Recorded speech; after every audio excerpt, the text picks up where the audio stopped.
Godzilla and anime are probably the two biggest things to come out of Japan as a whole. Is that offensive? I hope not. But with that sentiment shared, I love it when I see kaiju in anime media. Whether it's Attack on Titan, Evangelion, or a whole bunch of other properties that you're thinking of, it's something that almost never goes wrong. But with that being said, here on the channel we like to compare things, and seeing as how a lot of these kaiju in one way, shape, or form are reminiscent of Godzilla or the Godzilla franchise, it had me thinking, what would happen if I put Godzilla in some of these anime kaiju verses? Would he actually be able to solo them, or would he lose to some of these characters? So it's a pretty basic video that we've got going on today, but I'm gonna cover a lot of anime. So join us today as we'll be putting Godzilla up against Titans, Angels, and whatever some of these things are. I got no words, but as always, be sure to subscribe to the channel. We're on the road to 100,000 subscribers, and we get closer and closer every day. So yeah, with that being said, let's get into the topic that you clicked the video to find out. Starting off with the most famous kaiju anime, we've got Attack on Titan, a show that came to an end relatively recently, so its scaling is pretty straightforward. And basically, for the most part, all of the relevant Titan shifters should scale to Reiner and his multi-city block level durability, as this stems from a feat in which he was able to endure Armin's Colossal Titan transformation, which yielded a blast that output energy anywhere between town to even mountain level at a high end. So just downscaling this blast in accordance to Reiner's dimensions, and it's been found that he would have endured anywhere between 15 tons of TNT to even as high as 1 kiloton, which is anywhere between city block to town level at best. So multi-city block level as a baseline is fair enough. As well portrayed to be rather durable, it's not unheard of for other Titan shifters to get the better of him and his durability. And as for the speed of these guys, the verse has pretty consistent bullet speed scaling, but for one example, Armin fires a cannon at Eren while he's in his human state nonetheless, and Eren's able to shift and stop the cannon before it even gets to him. So yeah, these characters would have supersonic combat speed and reaction times, but that's just a general verse stat summary. So yeah, let's get into rumbling, and there's not really much to say, as the founding Titan Eren is capable of starting the rumbling, which involves waking up millions of colossal Titans to essentially stomp out the world. So there's that. These Titans are not nearly as strong as the average colossal Titans as well. It's just a whole bunch of zombies, to be honest. While we're here, I also want to talk about Dandadan before we get into any Godzilla, as Dandadan is a newer anime and it already has comparable ends of attack potency as Attack on Titan. This section will have manga spoilers, so be warned, and I'm not going to go over any of the mainline characters that aren't kaiju or have giant kaiju-esque abilities, as that's not really the point of this video. But yeah, later on in Dandadan, we actually have kaiju, like full-on Godzilla creatures. And if you think the Shin Godzilla stuff wasn't subtle, wait till you guys see what's down the line. But anyways, these guys are pretty consistently around multi-city block level, whether it's in their shown attack potency or their durability. It's pretty concrete for the most part. But we have one large town level character, which involves a character generating a massive city-wide fist at supersonic speeds, and that also happens to be the best speed feat from the verse at the time. So yeah, we already have multi-city block to town level kaijus in these anime media. So with that being said, how does Godzilla compare?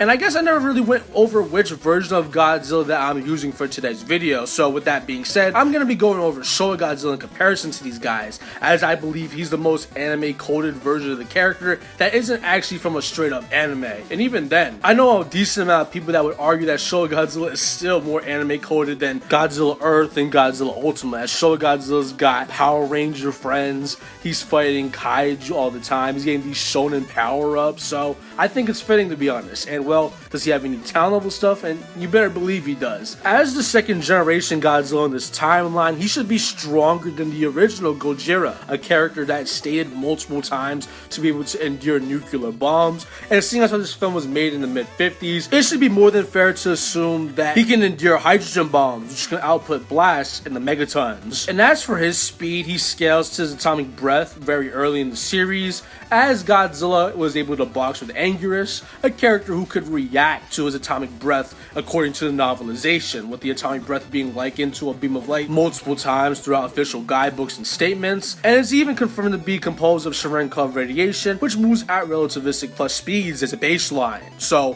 Showa Godzilla, via being stronger than the original Godzilla, should get city level attack potency, and he should get relativistic plus combat speeds and reaction times. But if you want things that are more consistent with that AP gauge, during the climax of the original King Kong vs. Godzilla, he's he's able to fight the ape in such a violent battle that it causes the entire Japanese archipelago to, tremble and shake, which is visually conveyed on screen, as well as confirmed via many guidebooks once again. And seeing as how these two guys are the epicenter and are essentially causing this magnitude 6-esque earthquake, and that's easily some country level stuff that both of these guys would scale to. So yeah, Showa Godzilla has really casual city to even country level AP, as well as relativistic speed scaling. So yeah, he should be able to deal with anything in Dandadan relatively easily, and he should be able to deal with pretty much every Titan shifter for the most part. And as for his size, he's like 60 meters, so he should be relative size as the Colossal Titans, but he should be dwarfed by Eren's founding. So, with that being said, how would he deal with the rumbling? And he just beat up everyone, I'm not gonna lie. These Titans have really bad durability to the point where they're never ever gonna hurt Godzilla. And Godzilla should be more than powerful enough to just rip into any one of these guys. And his atomic breath is quite potent as well, as the original Godzilla's atomic breath has island, even country level showings, which particularly stem from an instance where the original guy was able to boil a huge quantity of seawater. So while the rumbling is objectively the most difficult thing that he's been put up against so far in this video, it's nothing that he can't really handle. And we'll get into the extent of that when going over these much more powerful anime characters. Kaiju No. 8 and Evangelion are the next two anime that I'm going to be covering, and I'll be going both series at once, as I feel like the stats for both IPs are similar for the most part. For example, these are two verses where weapons that the main high tier should upscale still can output energy in the mountain level ranges, so whereas the last group of anime got that as a high end, these guys get that stuff as a baseline. But moving on to the more impressive showings from Kaiju No. 8 specifically now, he should upscale a Kaiju that's stated to be capable of reducing the entire Kanto and a good chunk of the Edo regions into cinders, which is a feat that would yield anywhere between 590 gigatons to even as high as 70 teratons of TNT, with these values depending if you think that he's either going to pulverize or vaporize this amount of land. Once again, Kafka should upscale this by a decent degree considering who he scales to, and he has feats that are consistent with this sentiment, as early on in the series he performs a multi-continental feat with a single punch. Keep in mind, by the end of the series he taps into Kaiju No. 8's true power and grows exponentially as a result of that. So using this, early series Kafka as a baseline, you could argue him to be a moon level character. But I did see a certain multiplier get him all the way to planetary, so there's that. As for his speed, the Kaijus are stated to, emit electromagnetic energy in their, beam attacks. Kaiju No. 8 is a character who can react to these set attacks, with him having instances that come out to relativistic to even as high as 5 times the speed of light. So that should cover, the Kaiju No. 8 stuff. As for Evangelion now, these units tend to fluctuate due to factors such as the mental health of the pilots, but generally speaking, all three of these guys, while at peak synchronization, should scale anywhere between island to multi-continental, with island coming from the fact that the mass production Avos were able to withstand the excavation of the Dark Moon, which yielded an island level blast. And Asuka and peak synchronization could just rip these guys apart, granting them island level scaling. Multi-continental comes from the fact that Rei was able to throw the Lance of Longinus with such, ferocity that it split the clouds and pretty much cleared the skies of Japan at such fast motions that this would yield like almost moon level amounts of AP. Now there are some people who like to misinterpret what I'm saying. They try to imply that I'm scaling all three of these guys to the Lance of Longinus, when in reality I'm just scaling Rei to the throw that she was able to perform. This isn't an Infinity Gauntlet situation where she just, wills that into existence. She still had to line it up, brace herself, and just toss it. The scene really conveys that this is physically something that the Evangelion was doing. Now, it just being able to rep through AT fields, that's something that would scale to the weapon. But, the cloud stuff, I don't think it's unreasonable to say that, this is something that Rei should scale to. And hey, if you don't like that and you will go with the alternative that suggests that this cloud splitting was just purely the spear, just remember, apparently this weapon can do this like effortlessly, yet it takes a couple of seconds to break through Asuka's AT field, which is a physical manifestation of her soul. So either way, base-wise, they should be in those multi-continental ranges. As for higher tier characters in Evangelion, this is where it gets a little bit more interesting, as Awakened Shinji should be comparable to Adam, a character who just by waking up was able to produce a multi-continental explosion, with some statements even implying that it tilted the Earth's axis. But for higher ends, he's able to seemingly kill God Ray's physical avatar, which outputs hundreds of extra tons worth of energy in her simple movements like spreading open her wings, like that small planet level stuff, just by opening her wings once again. Meaning that these characters realistically should fall into those planetary ranges for the higher tiers at least. There is one more higher end meta that I'm gonna, touch on at the latter half of this video, but it only scales to Awaken Unit 1, so I don't think it's that big a deal. We'll get to it later, I promise. But as for the speed of these characters, they're firmly in those relativistic to FTL ranges. We have characters such as Asuka reacting to a copy of the Lance of Longinus, which is a weapon that is portrayed to be able to travel from the moon and back, in seconds. We also have an early series Ray being able to, intercept light-based attacks, which come out into the higher ends of Relativistic Plus. Keep in mind, this is early series stuff, meaning that the higher tiers should once again be in those FTL ranges. But once again, with both series covered, let's see how Godzilla compares. Both of those previous kaiju anime started to bring us into those planet to cosmic level ranges. We've got surface level implications, actual planet implications. So when trying to decide if Godzilla has what it takes to handle these threats, all we have to do is talk about King Ghidorah, his biggest op, a character that Godzilla has consistently fought and gotten the better of multiple times. As one thing that's essential to Ghidorah is that he's a planet wiper. Multiple guidebooks confirm that he's a planetary character for fun, whether you think he surface wipes or he just planet busts, it doesn't really matter. As same guidebooks state that he eats stars, he's able to eat cosmic energy, which is stuff that's found in supernovas. And even if you think that he's a mere surface wiper, right, it doesn't matter, as he does this for fun. And two multiple guidebooks state that, he's able to do this in an instant, with other scans saying that he did in the blink of an eye. So he's pretty much an instantaneous surface wiper. And I also want to point out that Venus, a planet that we saw, is portrayed to be pretty much scorched and it's still smoking,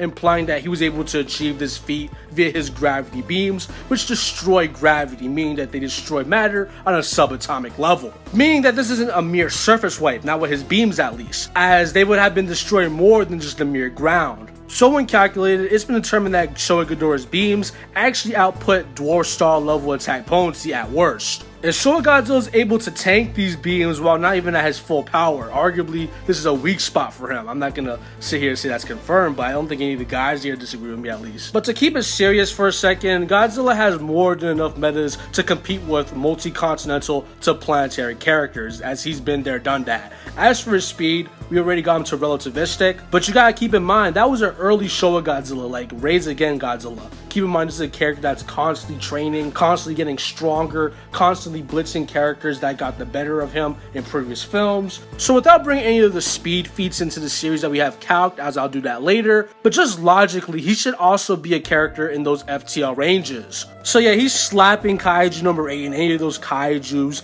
and he's slapping 99% of Evangelion. I'll talk about how he does against that 1% later, but with that being said, let's move on to the bigger fish that I was alluding to.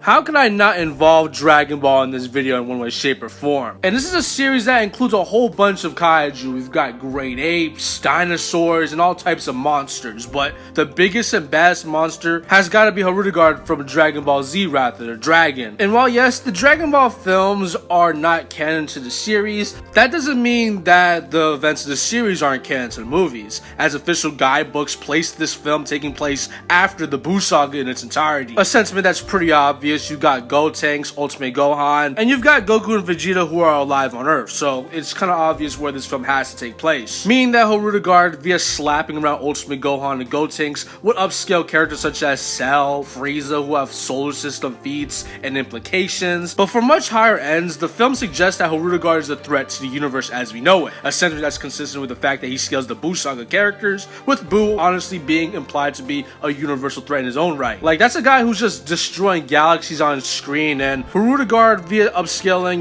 Buu saga high tiers, should scale to comparable ends of power. We have tons of guidebook statements that imply that this is a being of infinite power and energy, so I think that firmly putting him in the universal levels is fair enough. There's also a statement that says that their battle shook the universe as we know it, so we have a whole bunch of galactic to universal implications. Hirudegarde, via scaling to Buu saga high tiers, should be relative to Buuhan, as in the anime continuity, Buuhan is firmly established to be weaker than Kid Buu, a character who SSJ3 Goku could just box with. This is important because Buhan via his Vice Shout was arguably performing a low multiversal feat, as his scream was pushing the dimensions of the cosmology into each other, resulting in the overtime collapse of the entire Dragon Ball Z macrocosm. This is one of the most infamous feats in all of Dragon Ball Z especially, but overall the consensus is that this is a universal plus to even a low multiversal feat. As for this character's speed now, he should be in those infinite speed ranges, seeing as how he upscales a base Goku who was able to travel from heaven to hell in a quantifiable amount of time, which is very impressive as heaven just by itself is stated to be a comparable size to the universe in scope. So yeah, that's infinite speed right there. Meaning that Hirudegar's scaling is anywhere between just like those cosmic galactic level ranges, but more than likely Uni plus to low multiversal, and he has speed that's just infinite, it's not quantifiable. As for our Awakened Unit 1 scale, if you remembered, I alluded to this guy also having a similar high end, as it involves him being trapped in the 12th Angel's interior, which is stated to be an alternate universe, an alternate dimension. It's stated to be, you know, the direct sea or something akin to that, which is a theoretical infinite size space. And Awakened Unit 1, when, you know, pushed, is able to rip through this angel and just destroy it in its entirety. So that's a possible universal feat right there. It's not as consistent as the Hirudegar stuff, but hey, I wanted to keep all the universal kaiju or mechs in this case in the same category. So with the threats, you know, getting really strong at this point, how does Godzilla compare? And honestly, this is the first case where Godzilla might unironically stop. It honestly just depends on how you scale him like Hirudegar. If you think that the Hirudegar stuff is low multiversal, then Godzilla's got nothing, especially from the Showa era. But if you think he's Universal Plus, Godzilla might actually have a pretty decent chance, as Godzilla scales to Zone Fighter, a character who was able to defeat another kaiju from the 4th dimension, who had the ability to turn the entire space-time of the universe to the 4th dimension. He could create these spaces at a whim, with the 4th dimension in the Showa Godzilla continuity being stated to be another space-time separate from our own, and, you know, something that's actually a 4th dimensional space. So if Godzilla can box with characters who can one-shot spaces like this, well, not even at his peak in power, then I think that Godzilla actually stands a pretty good chance against Hirudegar. But once again, if you think Hirudegar is low multiversal, Godzilla got nothing really to boo, unfortunately. But I will say this, Godzilla's speed is not really that good. Like, it's very good, don't get me wrong. He's able to attack characters who can traverse galaxies in minutes, like unironically, but if we're talking about characters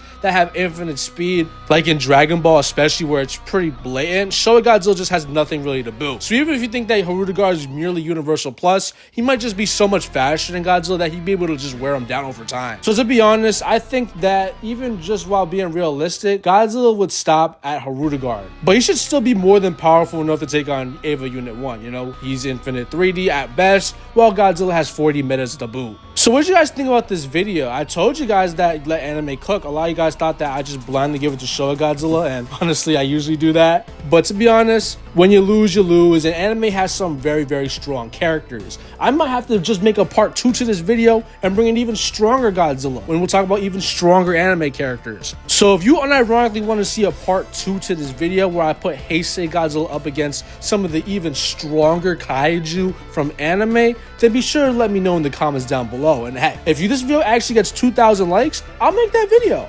2,000 likes and 100 comments, I'll make that video. So if you're down there, then be sure to comment all the monsters you want to see in a hypothetical part 2 where I put these guys up against Heisei Godzilla. So with that prospect set in place, be sure to like the video, comment. But with that being said, I'll see you guys next week with something different. But until then, stay Big G fans.